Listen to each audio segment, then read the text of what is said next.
Vamos agora, abra comigo a sua Bíblia em Romanos 12. Romanos 12, 9 a 21. O texto será projetado. Vamos acompanhar a leitura pela projeção.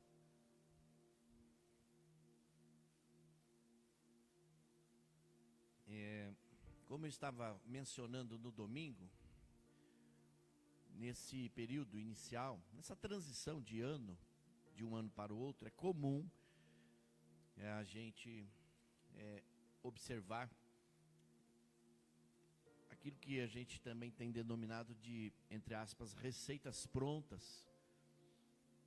Então, tem várias receitas prontas, 7 maneiras de acessar um ano novo, 12 semanas para 12 meses, esse tipo de coisa aí que é como que fosse uma receita pronta e se a gente tomar muito cuidado, a gente corre o risco de achar que é algo meio que mágico, mas não tem nem nada de mágico.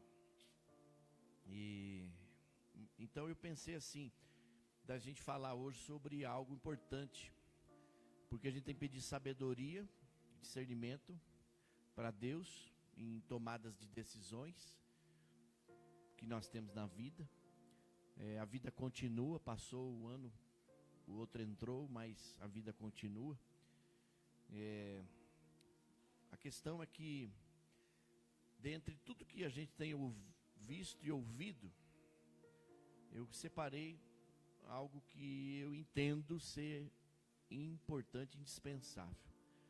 Não só para esse ano, mas não só para hoje, mas para todos os dias da nossa vida. E vendo como que está o mundo aí ao nosso redor, a gente percebe que é importante tomarmos uma decisão. E eu queria compartilhar sobre a sábia decisão de amar. Se há algo que a gente precisa colocar em prática, é o amor. Então, anote aí, a sábia decisão de amar. Eu creio que se a gente tomar essa decisão, as demais coisas nos serão acrescentadas durante o ano que temos aí pela frente. Romanos 12, 9 a 21. Projeta aí para mim, que eu estou com outra tradução aqui. Até o 21. O amor deve ser sincero. Odeiem o que é mal. Apeguem-se ao que é bom. Dediquem-se uns aos outros com amor fraternal. Prefiram dar honra aos outros mais do que a vocês. Nunca falte a vocês o zelo, sejam fervorosos no espírito, sirvam ao Senhor. Alegrem-se na esperança, sejam pacientes na tribulação, perseverem na oração. Compartilhem o que vocês têm com os santos em suas necessidades. Pratiquem a hospitalidade. Abençoem aqueles que os perseguem. Abençoem-nos, não os amaldiçoem. Alegrem-se com os que se alegram, chorem com os que choram. Tenham uma mesma atitude uns para com os outros. Não sejam orgulhosos, mas estejam dispostos a associar-se a pessoas de posição inferior. Não sejam sábios aos seus próprios olhos. Não retribuam a ninguém mal por mal. Procurem fazer o que é correto aos olhos de todos. Façam todo o possível para viver em paz com todos. Amados, nunca procurem vingar-se, mas deixem com Deus a ira, pois está escrito: minha é a vingança, eu retribuirei, diz o Senhor. Ao contrário, se o seu inimigo tiver fome, dê-lhe de comer, se tiver sede, dê-lhe de beber. Fazendo isso, você amontoará brasas vivas sobre a cabeça dele. Não se deixem vencer pelo mal, mas vençam o mal com o bem. Mantenha a sua Bíblia aberta nesse texto, para que a gente possa fazer referência a alguns versículos. Vamos orar ao Senhor mais uma vez. Senhor, obrigado por essa palavra, por este dia, por esta noite, esse dia que o Senhor preparou para estarmos juntos novamente aqui na tua casa. Abençoa-nos nós que estamos aqui de forma presencial, mas também aqueles que nos acompanham pela internet. Que o Senhor possa trazer a clareza a esta palavra. Que Jesus o Cristo Nazareno cresça e o pastor Douglas diminua. Peço-te isto para a glória de Deus, o nosso Pai. Amém. Então, a gente percebe que é importante tomarmos decisões nesse ano, como eu disse no domingo passado, particularmente eu também tomei várias decisões para esse ano, e posicionamentos, correções de rota, alinhamentos são necessários para encararmos aí as demandas que nós vamos ter pela frente, já estamos tendo. A igreja não para, porque ela acompanha o movimento do reino, mas dentre tudo que a gente tem observado, e nesses últimos tempos temos falado um pouco mais sobre a importância de amar, e eu fiquei pensando que a gente poderia falar um pouco sobre isso, a sábia decisão de amar. A gente observou no texto que Paulo enfatiza muito essa coisa do amor, da prática do amor e também da honra.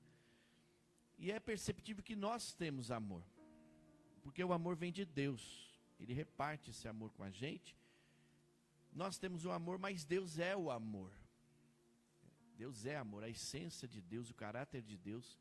Deus é feito a matéria-prima de Deus é ser amor, é o amor. E a gente tem algumas ideias de que o amor de Deus, ele é palpável. É algo muito próximo de nós. A gente pode perceber que também o amor de Deus é um estilo de vida. A gente decide viver nesse estilo de vida. O amor de Deus é perceptível em qualquer lugar do mundo. Se há uma linguagem universal, é a questão do amor. Por todo o mundo, é perceptível, é palpável. O amor de Deus é o amor, é o próprio amor do reino de Deus, que já foi implantado e está entre nós. Eu estava pensando em João 11, 23, ou melhor, 3, João 11, 3. Me lembrei da história, da narrativa de Lázaro. Todo mundo conhece a história de Lázaro, ele era amigo de Jesus, e as duas irmãs de Lázaro, Marta e Maria, também eram amigos. Então era comum Jesus ficar na casa desses amigos. Mas uma coisa que me chamou a atenção nesse versículo é que, quando o narrador refere-se à pessoa de Lázaro, ele faz a questão de dizer, Lázaro a quem Jesus amava. Isso é destacável até por conta de que João é considerado o discípulo amado. E ele mesmo se refere-se à primeira pessoa como o discípulo a quem Jesus amava. Então ele também refere-se a Lázaro a quem Jesus amava, um amigo de Jesus. Mas eu queria resgatar aqui uma ideia desse texto, de que é bom a gente ser reconhecido por esse amor de Deus. Olha, eu fico pensando, se pudesse colocar o meu nome ali, né, o seu nome, né? O quanto a gente não se sentir importante de estar nessa narrativa. Olha, alguém a quem Jesus amou, foi destacado dentre muitos que Jesus amava, mas não era comum escrever. Mas assim, fiquei pensando como que Lázaro deve ter se sentido importante ao ver o seu nome citado, reconhecido por esse amor, a quem Jesus amava. Isso me leva a incentivar entre nós a instalação da cultura do amor entre nós como igreja, que é a própria cultura do reino de Deus, é a cultura que Deus quer que nós vivamos na nossa igreja, que nós sejamos uma igreja que ama e cuida, e incentivo também nesse sentido a prática, ou melhor, a construirmos uma família onde o amor é evidenciado. E olha, nas pequenas coisas, não precisa ser feito grandes coisas para evidenciar o amor, nas pequenas coisas do dia a dia, na prática, colocando o amor na prática. Aliás, o amor, ele é um verbo para ser conjugado no presente, né? E nós podemos viver esse amor. Projeta, por favor, Romanos 5:5, que Paulo também enfatiza que o amor, ele é derramado pelo Espírito Santo. Isso tem um pouco a ver com o que eu falei no domingo, porque a Bíblia refere-se ao Espírito Santo como o amor.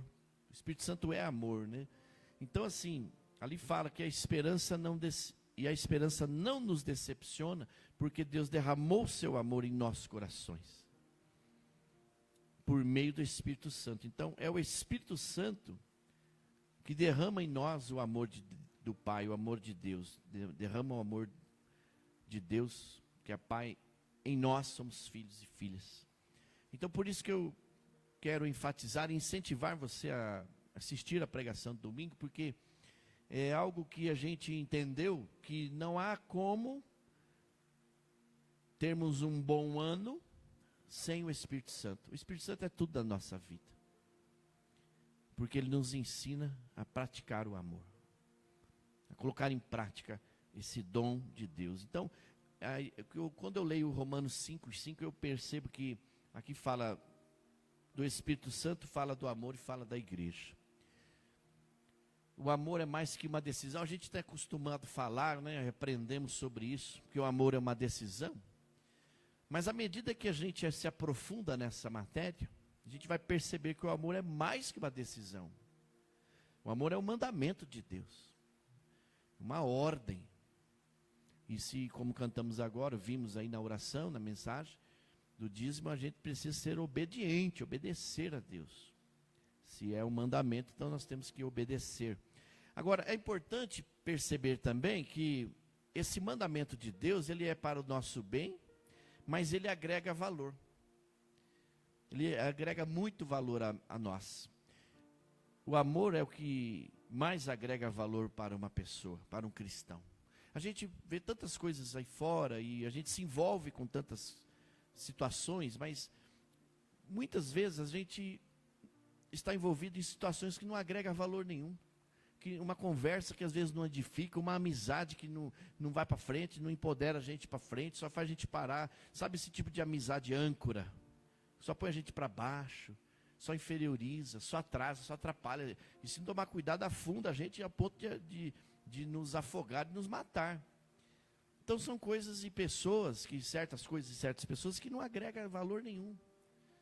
Mas o amor, a prática do amor em obediência a Deus, que é amor, agrega muito valor a cada um de nós. E tornar obediente a esse mandamento eu penso assim que é o divisor de águas que falta na vida da gente. Eu pensei também em Pedro, e nós vamos trabalhar um pouco essa ideia hoje, lá em João 21, vocês sabem que ali Pedro teve um teste, quando Jesus, já o Cristo ressurreto, você percebe no texto que Jesus, ele pergunta para Pedro, Pedro, tu me amas? E Jesus faz essa pergunta por 3 vezes. Nós vamos aprofundar um pouquinho, mas eu só estou na introdução.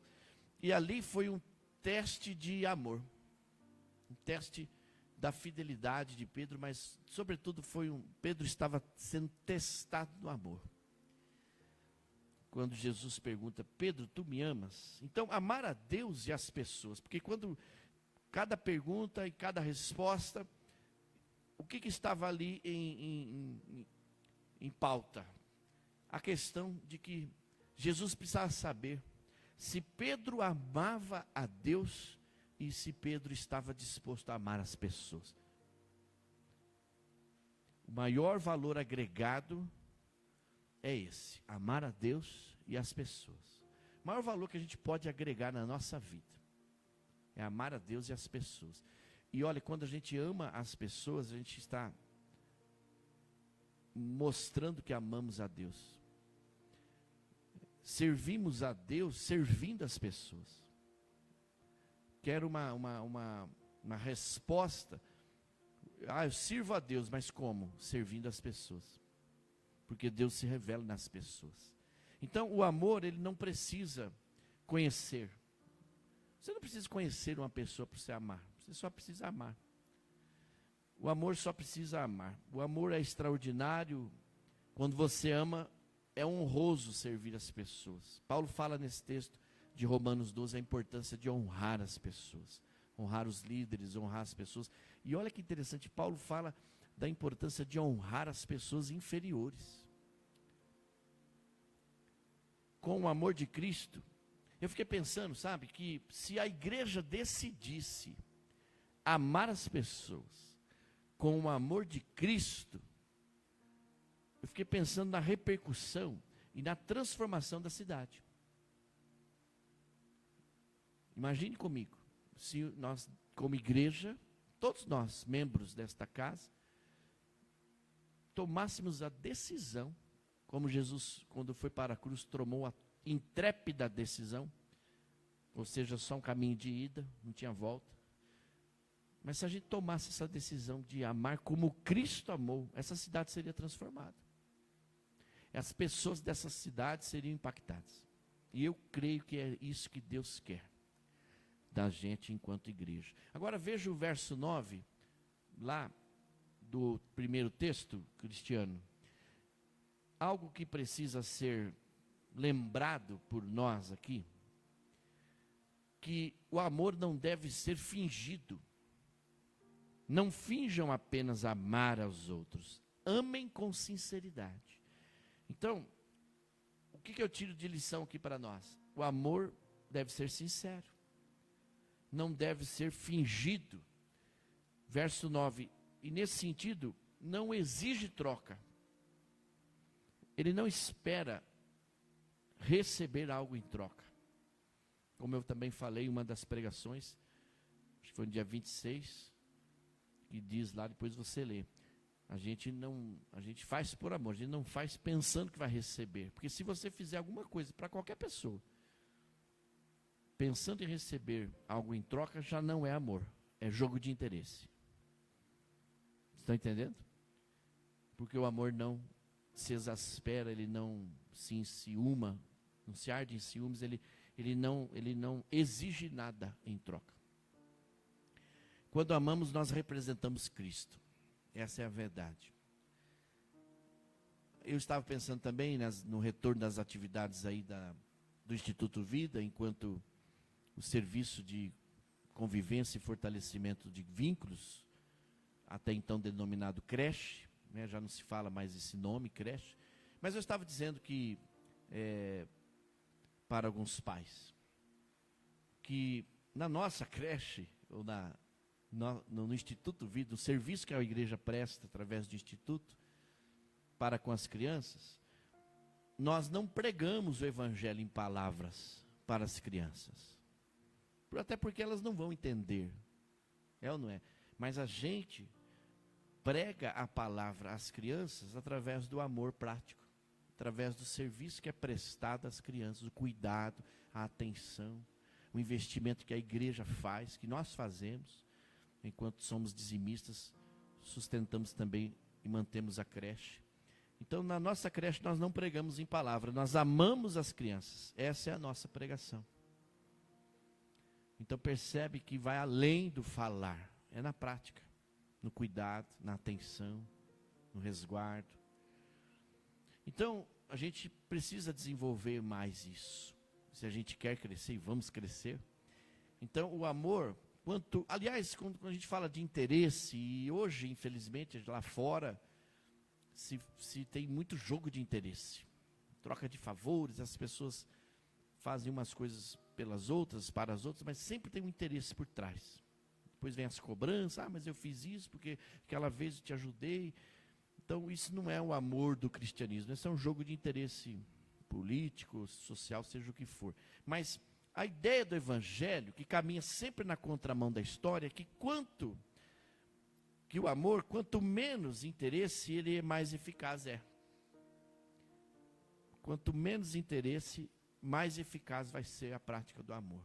Você vai perceber. quando Paulo fala em honra, você percebe que várias vezes ele fala da importância da gente honrar as pessoas, e principalmente os que são inferiores. A verdadeira honra está em quem não pode dar nada em troca. Se você quiser honrar alguém, pegue esse conceito. A verdadeira honra está em quem não pode dar nada em troca. Honrar os que menos têm e menos são. Essa é a proposta do amor verdadeiro que Paulo está tentando ensinar ali para os romanos. Honrar cada pessoa que Deus colocou no nosso caminho. E olha, honrar é em vida, tá? É em vida. Porque a pessoa que vai receber esse título, essa honra, ela tem que estar viva. Depois que morreu, não adianta nada. Eu vou honrar a pessoa, já morreu, mas a pessoa não vai usufruir. É ou não é? Então precisamos honrar as pessoas em vida. Todas as pessoas que Deus colocou no nosso caminho. O que é honrar? É colocar em destaque. E enquanto eu estou falando aqui, eu creio que o Espírito Santo está lembrando aí várias pessoas que você vai honrar a partir dessa mensagem, né? As pessoas que te servem, as pessoas que te ajudam, né? Seja um porteiro de um prédio, um condomínio, seja uma colaboradora que te ajuda lá na sua casa. Não se fala mais empregada doméstica, né? Fala-se colaboradores. O frentista do posto que te abastece, mas eu estou pagando, mas ele está te servindo. Não custa nada dizer um muito obrigado, Deus te abençoe, né? Quem sabe até dar um panetone, um refrigerante. A igreja fez isso esses dias. Como que as pessoas ficaram contentes, não só pelo panetone e o refrigerante, que é algo muito simples, mas pela nossa presença lá.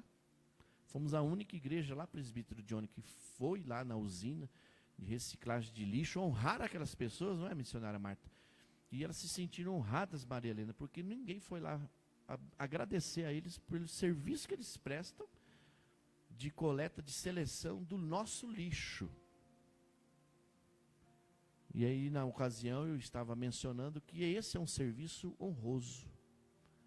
Que grandes cidades, muito próximas de nós, Ivanete, nem tem esse serviço. E a gente às vezes vai lá e vê, né, as pessoas jogando, misturando, a gente meio que fica ali, meio que se sentindo que estamos desaprendendo. E hoje para nós é tão comum separar o lixo, porque isso gera emprego, gera renda, gera sustentação nas casas, nas famílias. Mais de 30 famílias dependem desse serviço. Então, assim, às vezes a gente também precisa ampliar o conceito de quem nós vamos honrar. E Paulo está trazendo aqui, na contramão da história, que precisamos honrar as pessoas, exatamente as pessoas inferiores. Honrar é colocar em destaque. Então, quando você ama e honra as pessoas sem interesse, você recebe muito mais do que você poderia imaginar. Eu tenho a nítida impressão, quem esteve comigo lá, ou às vezes quando a gente vai no hospital, ou vai numa casa para visitar, vai para abençoar, ou no hospital para orar, na maioria das vezes, a nítida impressão que a gente vai para abençoar, mas a gente sai de lá abençoado. Deus nos surpreende de tal forma que é impressionante. Você vai para abençoar e sai abençoado. Como que Deus age nesses detalhes? É ou não é? Então, quanto a grande expressão de amor a Deus, é um amor revelado às pessoas. Então, eu estava falando também agora do retorno das nossas células. Dia 6, próxima quinta agora. E eu estava pensando que a grande expressão de amor a Deus e às pessoas pode ser, por exemplo, revelada em você abrir a porta da sua casa para instalar ali uma célula. Uma expressão a Deus, de amor a Deus. Acolhendo as pessoas na sua casa para que funcione ali uma célula. Olha que privilégio, que honra. É ou não é? Outra coisa importante também que eu quero destacar é: ame quem não tem nada para te dar, porque isso nos aperfeiçoa na prática do amor. Ame a quem não tem nada para te dar, porque isso nos aperfeiçoa. E a Bíblia diz, Terezinha, que nós estamos sendo aperfeiçoados no amor. Então é dessa forma que a gente vai ser aperfeiçoado. Porque o amor de Deus, você viu comigo em Romanos 5:5, ele é derramado pelo Espírito Santo. Sem o Espírito Santo nós não conseguimos amar. Perdemos a capacidade de amar. E esse amor, ele não é dado a conta-gotas, ele é derramado. Você viu o que o texto diz? Ele não é dado por doses homeopáticas, ele é derramado. Então imagina Deus derramando o amor dele sobre você, para que você derrame-se em amor pelo outro. Não é dado assim por conta-gotas, ele é derramado. E é muita coisa, eu acredito. Eu fico imaginando. Aquela música que a gente sempre canta aqui na igreja. Eu quero conhecer Jesus. E repete-se várias vezes essa frase. Eu quero conhecer, né, Jesus, e vai. Mas como que a gente conhece a Jesus? Através da prática do amor. É simples assim. Porque o amor nos leva a Jesus. O amor nos remete ao Pai. Vamos agora aprofundar João 21. Em João 21, a partir do verso 14.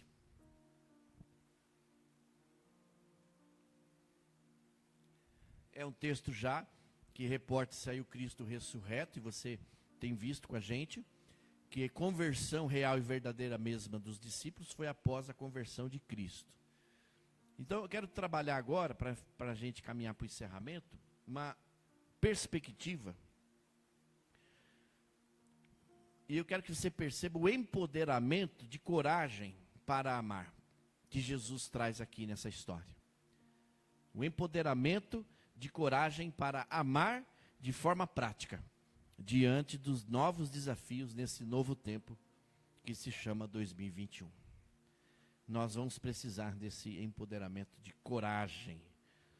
Veja, João 21, 14 em diante, olha que interessante as expressões. Esta foi a terceira vez que Jesus apareceu aos seus discípulos, depois que ressuscitou dos mortos. Verso 14, a terceira vez que Jesus aparece a eles. E olha o que vai acontecer. Vamos ler. Depois de comerem, Jesus perguntou a Simão, Pedro: Simão, filho de João, você me ama mais do que estes? Disse ele: sim, Senhor, tu sabes que te amo. Disse Jesus: cuide dos meus cordeirinhos. Novamente Jesus disse: Simão, filho de João, ou seja, para não perder que é o Pedro mesmo, ele está sempre referenciando Simão, filho de João, Simão Pedro, é com ele mesmo que Jesus está falando, ele é específico. Você me ama?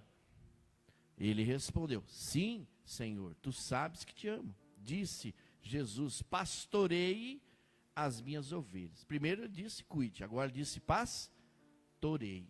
Pela terceira vez, olha, a terceira vez que Jesus se apresenta para os discípulos, e pela terceira vez ele pergunta a Simão Pedro: você me ama? Pedro ficou magoado por Jesus lhe ter perguntado pela terceira vez: você me ama? E ele disse: Senhor, tu sabes todas as coisas e sabes que te amo. Um parênteses aqui, eu percebo que Pedro já tinha, nessas alturas, já tinha se convertido. Sabe por quê, Cristiano? Porque ele percebe aqui a onisciência de Deus. Quando ele fala, tu sabes que eu te amo, ou seja, ele já tinha a nítida impressão do Salmo 139. Senhor, tu me sondas e me conheces. Que revela a onisciência de Deus como Pai. Tu sabes, o Senhor conhece meu coração, por que o Senhor está perguntando de novo? Então já é uma nítida impressão que Pedro havia se convertido verdadeiramente. Porque, anote aí, só reconhece que Deus é onisciente quem se converteu verdadeiramente a Jesus. Fechando parênteses. Então, disse-lhe Jesus: cuide das minhas ovelhas. Percebe que Jesus falou, primeiro, cuide. Depois ele falou, pastoreie. E agora ele fala, cuide. Cuide das ovelhas. Cuide dos meus cordeirinhos. Pastoreie o meu rebanho. Cuide das minhas ovelhas. Percebe que as ovelhas são de Jesus, não são de Pedro. É ou não é? Então, o que indica essas 3 respostas de Jesus, por assim dizer? Indica liderança e pastoreio. Indica empoderamento de coragem para Pedro, que seria um líder. Jesus viu claramente que Pedro seria um líder. E ele empoderou a liderança de Pedro. Tanto que separou Pedro para essa liderança. Para puxar essa liderança. Então aqui eu vejo o empoderamento de coragem na vida de Pedro, para os novos desafios que ele teria pela frente. E o novo tempo que ele teria pela frente. Então 3 vezes foram as vezes que Pedro negou a Jesus. Você viu também isso? 3 vezes Pedro negou. Pela terceira vez Jesus aparece a eles. Mas na terceira vez que Jesus pergunta 3 vezes para Pedro, se realmente Pedro amava Jesus. Você sabe que na Bíblia o número 3 representa a totalidade de um Deus que é trino. É Deus Pai, Deus Filho e Deus Espírito Santo. Então é a totalidade das vezes que Deus vem insistentemente nos perguntando se a gente ama Ele. E a resposta deve ser sempre o quê? Ame as pessoas. Ame os cordeirinhos, ame as minhas ovelhas, ame o meu rebanho. Percebe que todas as respostas têm a ver com pessoas? Jesus nunca falou assim, Vanete, ame as construções, ame a igreja, o templo, ame carro, ame coisas. Sempre pessoas. Cordeirinhos, eu entendo que deve ser as crianças, o grande rebanho, as ovelhas, enfim.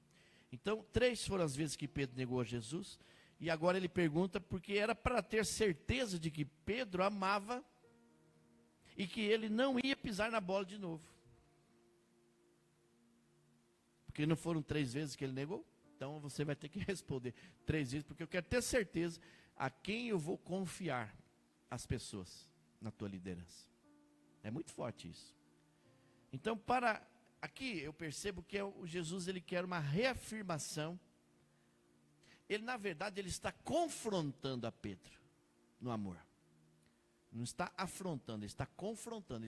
É um teste de amor. Porque é uma reafirmação, um confronto. Para cada vez que Pedro negou, é uma resposta de amor agora. Para cada vez que ele negou lá atrás Jesus, ele vai ter que reafirmar que ele ama Jesus agora na prática. Depois de amar, agora veja o verso 19. Percebe que depois de Pedro ele responder em amor, foi quando ele então recebe a incumbência de cuidar. Aí, através aqui dessa palavra aí finalmente aí, siga-me. Então depois, aí então siga-me, porque agora sim você está aprovado. Agora você pode me seguir. E lembra que lá atrás ele tinha chamado, Jesus tinha chamado eles? Eles não seguiram? Mas por que será que agora novamente o siga-me? Porque agora eles estão convertidos verdadeiramente. Agora eles entenderam verdadeiramente o que é o ID. Eles sabem agora quem eles estão seguindo e quem eles estão servindo e a quem eles devem servir. Verso 19, esse siga-me indica que Pedro mudou de nível. Ele sai do nível natural e ele entra em um nível sobrenatural. Por isso que quando ele prega, e o texto diz lá em Atos, com ousadia, primeira pregação de Pedro, mais de 4.000 pessoas se converteram, fora mulheres e crianças. Isso deve ser um crescimento exponencial, uma grande multidão. Imagine. Por que ele mudou de nível? Porque primeiro ele estava seguindo o Jesus histórico. um líder qualquer, um revolucionário que tinha sido anunciado. Mas agora não. Ele vai seguir Jesus no nível 2, no modo sobrenatural. Uma outra fase, está mudando de fase. E eu pergunto, você já mudou de nível também? Já mudou de fase também? Porque o chamado para se envolver com Jesus a partir do Evangelho é um chamado para a gente crescer, mudar de fase. Não é para a gente só ficar nessa fase natural. É para a gente alcançar o sobrenatural. Porque agora Jesus está ressuscitado. Então é outro nível. É outro nível de espiritualidade. Não é mais aquela religiosidade rasinha. Não vai seguir mais Jesus por conta dos sinais, prodígios, para ver a cura, para ver a multiplicação. Não, agora vai seguir a Cristo com outras intenções. De ganhar vidas e cuidar delas. Não vai seguir, olha só, não vai seguir mais a Cristo para ver milagres. Mas vai seguir a Cristo para ser o milagre. Percebe?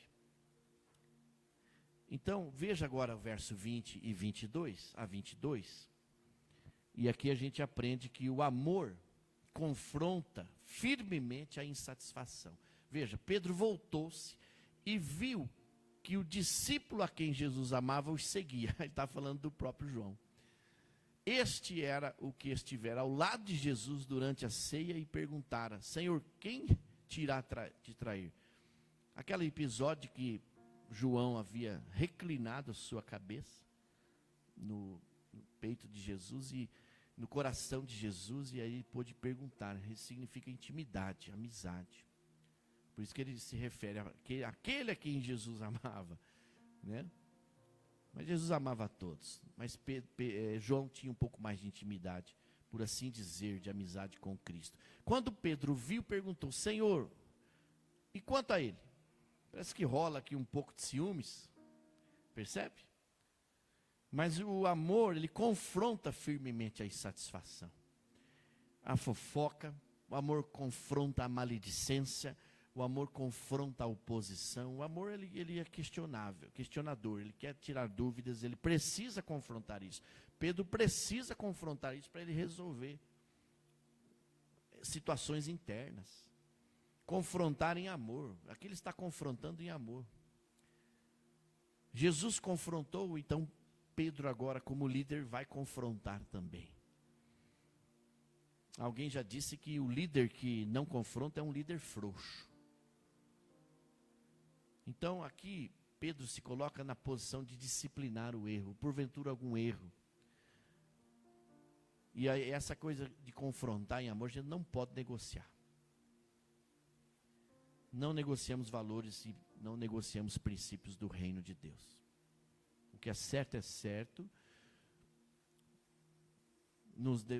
devemos nos movimentar sempre em verdade, ainda que a verdade doa, mas tem que ser sempre a verdade. É ou não é? Aí aqui entra também uma matéria que a gente está sempre falando aqui, que é a questão da deslealdade. E percebe que a deslealdade, ela vai nascer de pequenas murmurações, de pequenas irritações, contendas, conversas infundadas, fofoquinha aqui, fofoquinha ali. Aí começa esse espírito de murmuração. Isso é desagradabilíssimo entre nós. E eu lembrei de Números 13 e 14, vocês sabem essa história. O povo lá em Números 13 e 14, eles trazem um relatório negativo por parte dos espias. E aquele relatório negativo, daquele povo murmurador, aqueles 10 que voltaram para murmurar, não foi isso? Eles inflamaram a multidão. E as pessoas assim, se deixam inflamar por essas coisas. E aí, o que aconteceu? O povo foi infiel, o povo foi desleal à liderança de Moisés e Arão. E você sabe o desfecho que teve essa história. Então, a murmuração, ela gera o ressentimento. E olha, anote aí, o ressentimento é a isca de Satanás.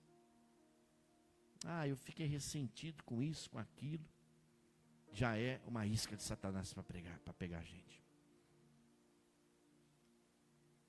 Aí que a gente não pode citar muitos exemplos, né? Mas assim, para não ferir ninguém, mas as pessoas se ressentem por pouca coisa, por mínimas coisas, com facilidade. Né? Esses dias eu fui convidado para uma solenidade, um aniversário, e a pessoa diz, mas eu não fui convidado. Mas eu fui, ué. A pessoa que é o promotor da festa, convida quem ele quiser, não é? Por que será que a pessoa não me convidou para o aniversário? Não sei, pergunte para ele, pergunte para ela. Mas eu fui, não é? Eu participei, com alegria. Aí agora vai ter, mas eu não fui convidado. Murmuração, ressentimento à toa. Verso 25, outro aprendizado. O amor, além do amor confrontar firmemente a insatisfação, o amor realiza além do que é visto pelos homens. Verso 25. Jesus fez também, vamos ler juntos? Jesus fez também muitas outras coisas. Se cada uma delas fosse escrita, penso que nem mesmo no mundo inteiro haveria espaço suficiente para os livros que seriam escritos. Olha quantas coisas então seriam que Jesus fez, né? Então, o que eu entendo aqui desse versículo? É que o amor realiza, ou a prática do amor, realiza além do que é visto pelos homens. E é muito provável que há coisas que nós fazemos e que não será visto. Não é divulgado. Há muitas coisas que a gente faz, enquanto pastor, missionário, presbítero, enquanto igreja, que não é divulgado. E as pessoas não ficam sabendo, porque são coisas que são colaborações de base, de fundamento, de alicerce, e coisas que às vezes nem pode ser divulgado. Mas é feito. Mas uma outra coisa, nós fazemos porque amamos, não podemos divulgar, mas não é visto pelas pessoas, mas é visto por Deus. E a Bíblia diz que Deus está vendo, e é Ele mesmo que vai honrar cada um de nós, naquilo que nós fazemos, que muitas vezes fica escondido. Estão entendendo? E olha, Deus faz questão de honrar a gente. Deus faz questão. Então, que a gente possa ficar com essa palavra de hoje. Se a gente puder escolher dentre as mais variadas opções e receitas prontas que são divulgadas por aí,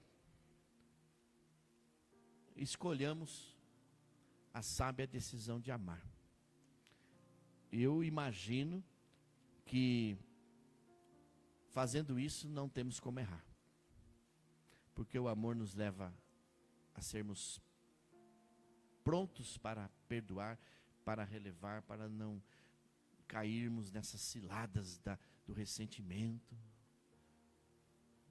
não cairmos na armadilha de sermos murmuradores. O amor resolve muitas coisas, apaga uma multidão de pecados, diz a Bíblia.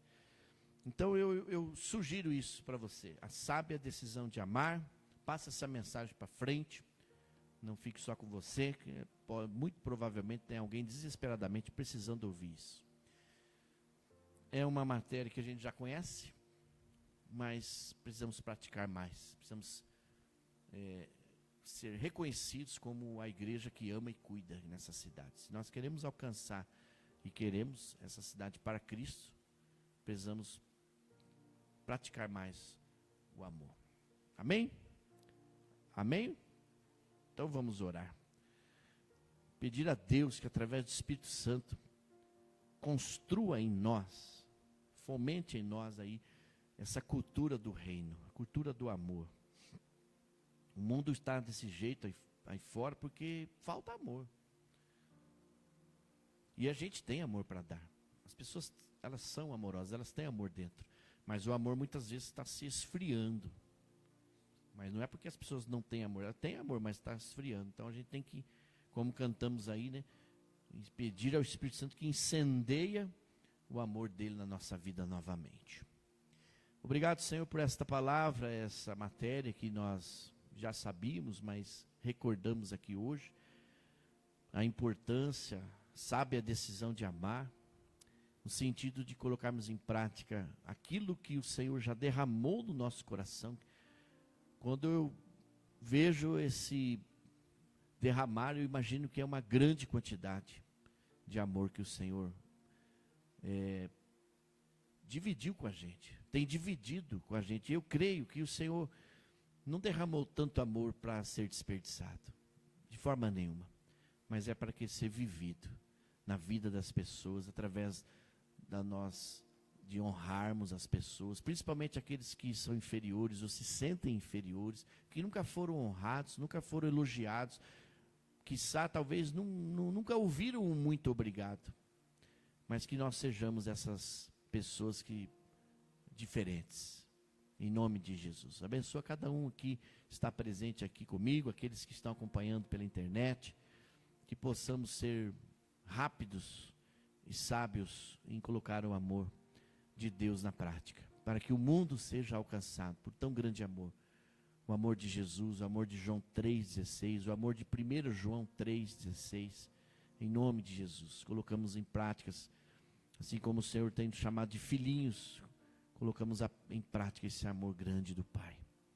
Em nome de Jesus, todas as coisas que formos fazer, falar, que o Senhor nos ajude e nos faça tomar essa decisão, essa sábia decisão, para que o Senhor se alegre, tenha orgulho de nós, como filhos e filhas amados do Pai. Que a nossa igreja seja impactada com esse amor contagiante, na prática, através dos relacionamentos, nas células, nos cultos, nas famílias, que possamos contribuir para que a nossa família seja evidenciado o amor em todos os relacionamentos, em tudo que falarmos, em tudo que conversarmos, em nome de Jesus. Desenvolve essa prática em nós, é a partir de nós e apesar de nós.